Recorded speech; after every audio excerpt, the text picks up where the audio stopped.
Est-ce qu'il vous est arrivé une fois d'aller à l'hôpital et de retourner à la maison toute malade? Ou bien vous constatez une autre maladie qui n'est même pas liée à ce pourquoi vous êtes allé à l'hôpital? Ça arrive et ça arrive un peu partout dans le monde et presque tous les jours.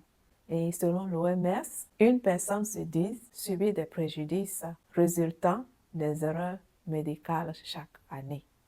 Et chaque année, près de 3 millions de personnes meurent à cause des soins insécurisés. Moi, mon nom c'est Martine. Je suis expert en médecine préventive et qualité des soins. Pour définir une erreur médicale, nous dirons que c'est des actes indésirables et imprévus qui arrivent pendant les soins de santé. Ça peut être humain, ça peut être dû aux défaillances techniques, mais ça peut arriver à n'importe quel niveau de votre traitement. Comment allons-nous faire pour minimiser ces erreurs? C'est de ça que nous allons parler aujourd'hui. Mais avant tout, on va parler des erreurs, les 5 erreurs les plus fréquentes qui arrivent souvent.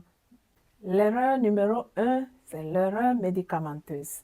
Elle survient quand le patient ou bien le médecin ne respecte pas la règle des 5 B. Ça peut causer des troubles pour le patient. L'erreur numéro 2, c'est l'erreur de diagnostic, où votre diagnostic est complètement raté ou bien c'est retardé. Et ça affecte votre traitement, ça cause de retard dans le traitement, comme ça peut faire que vous pouvez recevoir un traitement qui n'est vraiment pas lié à ce pourquoi vous êtes allé voir le médecin. Alors, surtout pendant le diagnostic, il est très important de mieux communiquer pour que le médecin puisse vous aider. L'erreur numéro 3, c'est les erreurs chirurgicales, où le patient on peut amputer ou bien on peut faire l'opération en un endroit qui n'est vraiment pas indiqué. Par exemple, vous voulez amputer votre pied gauche et on va amputer votre pied droit, par exemple. Ou bien on laisse un instrument à l'intérieur de votre corps, ce qui va nécessiter encore d'autres traitements ou bien d'autres opérations. L'erreur numéro 4, c'est l'erreur liée aux réactions allergiques. Chacun de nous a nos allergies. C'est simplement unique et lié à nous.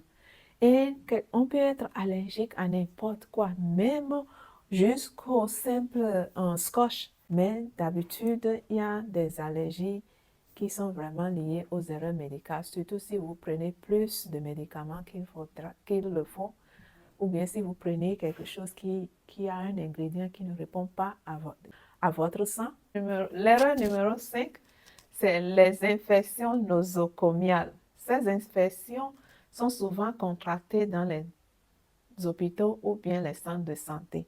Et elles sont dangereuses parce qu'elles sont difficiles à traiter et elles sont résistantes aux antibiotiques. Imaginez que vous allez dans un hôpital qui est vraiment propre.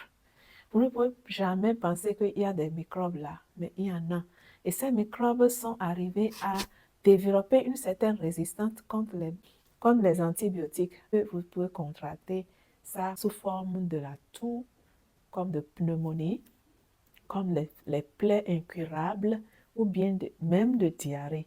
Pour ça, quand vous allez à l'hôpital, il faut considérer que c'est la zone la plus infectée que tous. Encore que partout où nous sommes, on marche toujours avec les microbes, mais les microbes de l'hôpital sont dangereux parce qu'on utilise des trucs, des désinfectants pour créer et nettoyer en fait les hôpitaux. Et les microbes qui restent dans les hôpitaux, qui sont les microbes qui ont développé une certaine puissance et une certaine résistance au traitement. Donc, si vous avez de plaies, une petite plaie et que vous allez à l'hôpital, c'est mieux de faire de bandages que de les laisser ouvertes parce que c'est par là que ces microbes-là peuvent vous contracter et peuvent vous attaquer. Pour finir, je dirais que les erreurs médicales sont fréquentes et les plus fréquentes sont les erreurs médicamenteuses, les erreurs chirurgicales, les allergies, les erreurs de diagnostic et les infections nosocomiales. Ces erreurs arrivent un peu partout dans le monde entier, même dans les hôpitaux les plus prestigieux. On en parle très peu et ça continue de faire des victimes dans tous les foyers.